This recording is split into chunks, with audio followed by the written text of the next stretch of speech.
Hallelujah, praise the Lord. मेरी तरफ से आप सभी बहन भाइयों को प्यार भरी जय मसीह की। परमेश्वर आप सभी लोगों को आशीष दे और परमेश्वर आप सभी लोगों के जीवन में अद्भुत रीति से कार्य करे। मेरे प्रिय भाई बहनों, आज परमेश्वर का जो वचन है वो हमारे ऐसे भाई बहनों के जीवन में कार्य करेगा जो लोग अपने जीवन में बहुत ही ज़्यादा संघर्ष कर रहे हैं, बहुत ज़्यादा अपने जीवन में परेशानियों को देख रहे हैं, बीमारियों को देख रहे हैं। आज परमेश्वर आपके जीवन में कुछ अद्भुत करना चाहता है। अपने वचन के द्वारा, प्रार्थनाओं के द्वारा आपका संपूर्ण छुटकारा परमेश्वर करना चाहता है। आपको हर एक परिस्थिति से जिसमें आप फंसे हुए हैं, आज परमेश्वर बाहर निकालना चाहता है। बस परमेश्वर ये चाहता है कि आप उसके नाम पर विश्वास करें, आप उसके वचन पर विश्वास करें जो उसने आपके लिए दिए हैं। कई बार हम अपने जीवन में बहुत सी परेशानियों को आते हुए देखकर निराश हो जाते हैं, हताश हो जाते हैं और परमेश्वर को भूल जाते हैं। लेकिन परमेश्वर का वचन कहता है कि जब तुम उसके विश्वास को, वचन के विश्वास को थामे रहते हो, प्रभु यीशु पर अपने विश्वास को थामे रहते हो, तो चाहे आपके सामने पहाड़ क्यों ना आ जाए, चाहे आपके सामने गोलत क्यों ना आ जाए, लेकिन आप उन सभी परेशानियों से बाहर आ सकते हैं। कि परमेश्वर की सामर्थ्य जब आपके जीवन में कार्य करती है तो हर एक निराशा, हर एक परेशानी आपके जीवन को छोड़ के जाती रहती है। इसी तरह से मेरे प्रिय भाई बहनों, आज मैं आप लोगों के लिए स्पेशली प्रार्थना करूंगी कि परमेश्वर आपके जीवन में जो भी पहाड़ है, निराशाएं हैं, परेशानियां हैं, वो सारी की सारी प्रार्थनाओं के द्वारा परमेश्वर आपके जीवन से दूर करे, वचन के द्वारा आपके जीवन से दूर करें। आज परमेश्वर आपके जीवन में कुछ अद्भुत करना चाहता है, आपको छुटकारा देना चाहता है आपकी निराशाओं से, परेशानियों से।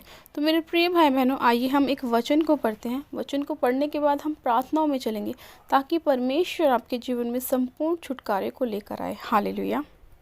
परमेश्वर का वचन कहता है, भजन संहिता 91 और उसका 11वां और 12वां पद हम पढ़ते हैं। तो लिखा है, क्योंकि वह अपने दूतों को तेरे निमित्त आज्ञा देगा कि जहाँ कहीं तू जाए वे तेरी रक्षा करेंगे, वे तुझको हाथों हाथ उठा लेंगे, ऐसा ना हो कि तेरे पाँव में पत्थर से ठेस लगे। आमीन।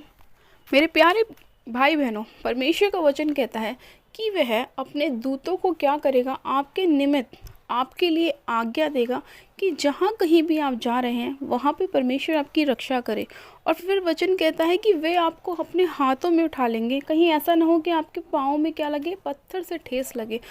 आज बहुत से लोग क्या करते हैं, जब उनके जीवन में परेशानियाँ आती हैं, निराशाएँ आती हैं, तो वचन से दूर चले जाते हैं, ऐसी संगतियों में चले जाते हैं। उन्हें लगता है कि हमें अपने जो रिश्तेदार हैं, दोस्त हैं, उनसे बात कर कर तसल्ली मिलेगी, लेकिन वो ये भूल जाते हैं कि वही दोस्त और वही रिश्तेदार एक समय पे उनको धोखा दे सकते हैं। लेकिन परमेश्वर का वचन क्या कहता है कि वो आपके निमित्त अपने दूतों को आज्ञा देगा कि वो आपकी क्या करे, रक्षा करें।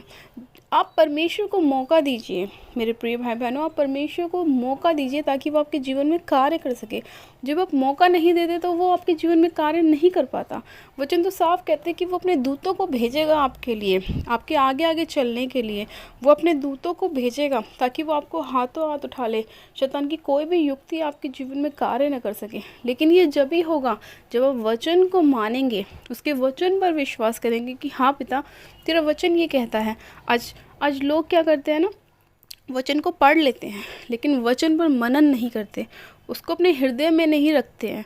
इसीलिए वचन जो उनके हृदय में बोया जाता है वो फल नहीं लेकर आता, क्योंकि लोग सुन लेते हैं और सुनने के बाद उसको छोड़ देते हैं, उसकी जड़ को नहीं मजबूत करते। और जब जड़ मजबूत नहीं होती तो फिर वो फल भी लेके नहीं आता, वो वचन आपके जीवन में फल को लेके नहीं आता। इसीलिए जब भी आप वचन को पढ़ें, चाहे एक लाइन पढ़ें, लेकिन उसको ऐसा पढ़ें कि वो आपके जीवन में जड़ को लेकर आए, वो आपके जीवन में मजबूती को लेकर आए, वो आपके जीवन में छुटकारे को लेकर आए, वो आपके जीवन में आशीषों को, बरकत को लेकर आए, आपकी चंगाई को लेकर आए। इसीलिए मेरे प्रिय भाई बहनों, कहा जाता है कि वचन को मनन करना बहुत ज़रूरी है, क्योंकि जो लोग वचन पर मनन नहीं करते उनके जीवन में भी काम नहीं होता।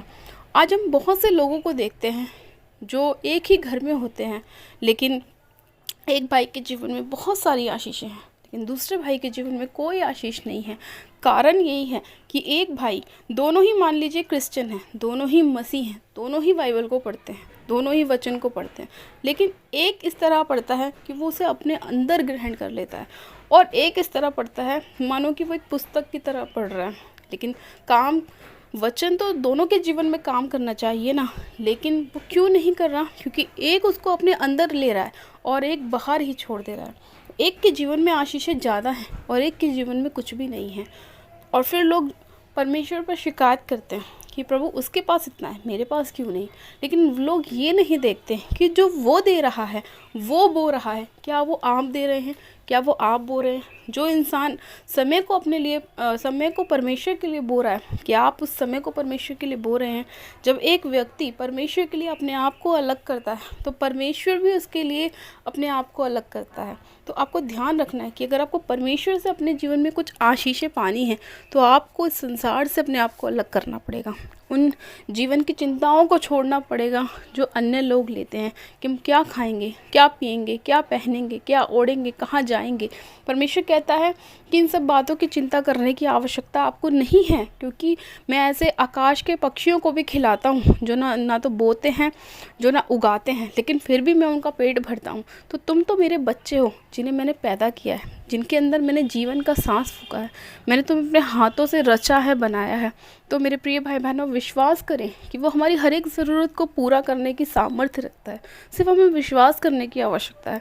तो इसीलिए परमेश्वर के वचन को ज़्यादा से ज़्यादा विश्वास में लेकर आएँ, मजबूती को पकड़ें, जड़ पर फोकस करें, सिर्फ फल को मत देखें, जड़ को फोकस करें, जड़ पर अपना ध्यान लगाएं।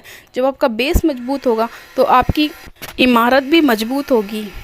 इसीलिए अपनी इमारत को मजबूत करने के लिए आप अच्छा सीमेंट डालें, अच्छा करेसर डालें, अच्छा पानी डालें, ताकि आपकी जो जड़ है वो मजबूत हो। तो उसी तरह से आपको अच्छा बीज बोना है, परमेश्वर के वचन को बोना है, अपने आप को परमेश्वर के लिए बोना है। कहने का मतलब कि परमेश्वर के साथ अपने समय को ज़्यादा बिताना है, परमेश्वर की हजूरी में रहना है, प्रार्थनाओं में रहना है। तो आपकी जड़ मजबूत होगी और आप एक दिन विशाल पेड़ बनेंगे, और उस पर आकाश के जो पक्षी हैं वो बसेरा करेंगे। आपके अंदर फलों को परमेश्वर लेकर आएगा, आपकी हर एक ज़रूरत को परमेश्वर पूरा करेगा।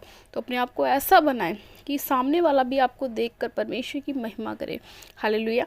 तो मेरे प्रिय भाई बहनों, मैं विश्वास करती हूँ आज का वचन आपके जीवन में फलों को लेकर आएगा, आपकी निराशाओं को दूर करेगा, चिंताओं को दूर करेगा, और आपको एक सही मार्ग परमेश्वर का वचन दिखाएगा। आइए हम प्रार्थनाओं में चलते हैं। परमेश्वर आप सभी लोगों को आशीष दे। Hallelujah, hallelujah, hallelujah. धन्यवाद, धन्यवाद, धन्यवाद पिता परमेश्वर। रबा शंधे ने मेरे वे सिखेरी अंदो रिबा शंदा नमा रबा सखारा बारे बेरे बेरे वे शिखेरी अंदो रिबा संदा नमा रबा शखारा बारे बेरे बेरे वे सिखेरी अंदो रिबा शंदा नमा रबा सखारा बा।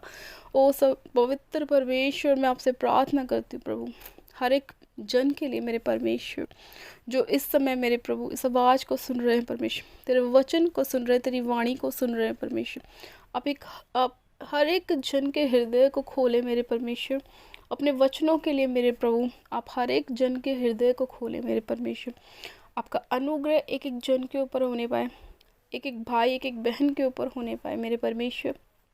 मेरे पिता, आज जितने लोगों के जीवन में चिंताएं हैं, नाना प्रकार की बीमारियां हैं, परेशानियां हैं मेरे प्रभु, आज आपका वचन उनके जीवन में कार्य करे, और प्रभु उनकी निराशाओं से, उनकी परेशानियों से उन्हें बाहर निकाले। जिस तरह आपका वचन कहता है कि आप अपने दूतों को आज्ञा देंगे मेरे परमेश्वर कि वो आपके लोगों के निमित्त जाएं, उनकी रक्षा करें, उनकी सहायता करें, उनकी मदद करें। परमेश्वर, आपका वचन कहता है कि वो आपके दूत जो है आपके लोगों को हाथों हाथ उठा लेंगे, ताकि कोई भी विपत्ति उनके ऊपर ना आए, कोई भी दुख, कोई भी परेशानी ना आए। आज जब लोग अपने हृदय को आपके वचन के लिए खोलें परमेश्वर, और आपको पुकारें कि परमेश्वर हमारे जीवन में आ, हमारे जीवन में कार्य कर, हम अपनी चिंताओं को तेरे ऊपर डाल देते हैं परमेश्वर। आप उनकी सहायता और मदद करना मेरे पिता, आप उनकी सहायता और मदद करना, उनकी रक्षा करना परमेश्वर। हर एक अंधकार की ताकतों से उन्हें बचा कर रखना परमेश्वर, डेविल के अटैक से उन्हें बचाना परमेश्वर, शैतानी शक्तियों से उन्हें दूर करना परमेश्वर। पवित्र आत्मा जी, आज जितने लोग बीमार हैं परमेश्वर, आप उन्हें चंगाई दीजिए, छुटकारा दीजिए परमेश्वर, अपने अनुग्रह में लेके चले परमेश्वर। आपकी दया, आपकी शांति जन के ऊपर उतरने पाए परमेश्वर। हाँ मेरे प्रभु, अपने प्रेम से भर दीजिए पिता, अपना शिफा उन्हें दीजिए परमेश्वर, अपनी पवित्र आत्मा उन पर उड़ेलिए परमेश्वर। आपकी सामर्थ्य मेरे परमेश्वर निर्बलता में सिद्ध होती है मेरे प्रभु। आप अपनी सामर्थ्य को उड़ेले मेरे परमेश्वर। जितने लोग बीमार हैं मेरे प्रभु और इस प्रार्थना को सुन रहे हैं परमेश्वर, वो चंगाइयों को प्राप्त करने पाएँ, छुटकारे को प्राप्त करने पाए परमेश्वर। आज जितने लोग पिता परमेश्वर अपने जीवन में बहुत निराश हैं प्रभु, अपने काम को लेकर, अपनी जॉब को लेकर परमेश्वर, मेरे प्रभु आप उनकी सहायता और मदद कीजिए मेरे प्रभु। उन्हें एक अच्छा काम दीजिए परमेश्वर, एक अच्छी जॉब दीजिए परमेश्वर। और मेरे प्रभु उनके ऊपर से सारी चिंताओं को, सारे बोझ को आप दूर कीजिए। आपका वचन कहता है कि हे सब परिश्रम करने वालों और बोझ से दबे हुए लोग मेरे पास आओ, मैं तुम्हें विश्राम दूंगा। और जितने लोग इस वचन के अनुसार आपके पास आ रहे हैं परमेश्वर, अपने बोझ को आपके कंधों पर डाल रहे हैं, आप उन्हें फ्री कीजिए, आज़ाद कीजिए परमेश्वर। आज जिन बहन भाइयों के पास संतान नहीं है मेरे प्रभु, आप पिता परमेश्वर उन्हें संतान की आशीष दें, क्योंकि आपका वचन कहता है कि जो बच्चे की आशीष है वो यहोवा की ओर से प्रतिफल है। प्रभु आप उन्हें बेबी ब्लेसिंग दीजिए परमेश्वर। आपका एक बड़ा फेवर, आपका अनुग्रह वाला हाथ आपके लोगों के ऊपर आए। हाँ मेरे परमेश्वर, ये केवल वचन को सुनने वाले नहीं, उस पर चलने वाले बने, ताकि आपका अनुग्रह, आपका फेवर इनके जीवन में उतरे प्रभु, और आपका वचन इनके जीवन में पूरा होने पाए। पवित्र आत्मा जी, मैं आपसे प्रार्थना करती हूँ पिता, हर एक कर्जे की स्पिरिट को मैं डांटती हूँ प्रभु। जो भी पिता परमेश्वर इनके जीवन में कर्जे की दुष्ट की आत्मा कार्य कर रही है परमेश्वर, जो बार बार इन्हें कर्ज में ले जाती है, नुकसान में ले जाती है परमेश्वर, उन सारी अंधकार की ताकतों को मैं यीशु मसीह नासरी के नाम में होली गोस्ट फायर करती हूँ, फायर करती हूँ, फायर करती हूँ, फायर करती हूँ। आपकी आग उतरे परमेश्वर, और वो सारी अंधकार की शक्तियाँ जल जाएं यीशु नासरी के नाम में, और ये हर एक कर्जे से फ्री हो जाएं। पवित्र आत्मा जी आप सहायता और मदद कीजिए। आप ऐसा करने की सामर्थ्य रखते हैं। हम विश्वास करते हैं कि ना तो बल से ना शक्ति से, पर आपकी आत्मा के द्वारा हो सकता है। मैं विश्वास करती हूँ आज जितनी भी प्रार्थनाएं की गई हैं वो आप पूरी कर रहे हैं परमेश्वर। एक एक जन के जीवन में आप कार्य कर रहे हैं हाँ मेरे प्रभु। और जो भी लोग अपने मन में सोच के प्रार्थनाएं कर रहे हैं मेरे परमेश्वर, आप उनकी मन की इच्छाओं को पूरा कीजिए परमेश्वर। हाँ प्रभु, और अपनी इच्छा को उन पर प्रकट कीजिए, क्योंकि आपकी जो युक्ति है वो हानि की नहीं, लाभ की है परमेश्वर। अपनी युक्तियों को अपने लोगों पर प्रकट कीजिए पवित्र आत्मा जी। मैं आपका धन्यवाद करती हूँ, आपने ऐसा कर दिया है। इस प्रार्थना को सुना है मेरे परमेश्वर, प्रार्थना को सुनने वाले लोगों पर आपने पूरा किया है परमेश्वर। मैं आपका धन्यवाद करती हूँ पिता, एक एक जन को आपने छूकर आशीषित कर दिया है, ब्लेस किया है। मैं एक एक जन को आशीषित घोषित करती हूँ, ब्लेस करती हूँ पिता परमेश्वर। इनके आने में जाने में सहायता मदद करना, इनके घर में परिवार में आप सहायता और मदद करना, इनके बच्चों को आप ब्लेस करना परमेश्वर। इनके जीवन में खुशहाली को लेकर आए परमेश्वर। इनके घरों में शांति का माहौल होने पाए परमेश्वर। सब प्रकार के अंधकार की शक्ति इनके जीवन को छोड़कर जाती रहे परमेश्वर। मैं आपका धन्यवाद करती हूँ पिता, आपने ऐसा कर दिया है। आपने इस प्रार्थना को सुना है, उत्तर हाँ आमीन में दे दिया है परमेश्वर। मैं आपका धन्यवाद करती हूँ प्रार्थना को सुनने के लिए परमेश्वर। मैं आपका धन्यवाद करती हूँ। सारी महिमा आदर आपको देते हुए प्रार्थना विनती हमारे उद्धार करता प्रभु यीशु मसीह के नाम से मांगते हैं, आमीन आमीन। आप सब जन कहें आमीन। आप सभी जन आशीष दें परमेश्वर, आप सभी लोगों को आशीष दे, और परमेश्वर आपके जीवन में बड़े अद्भुत रीति से कार्य करें। हालेलुया।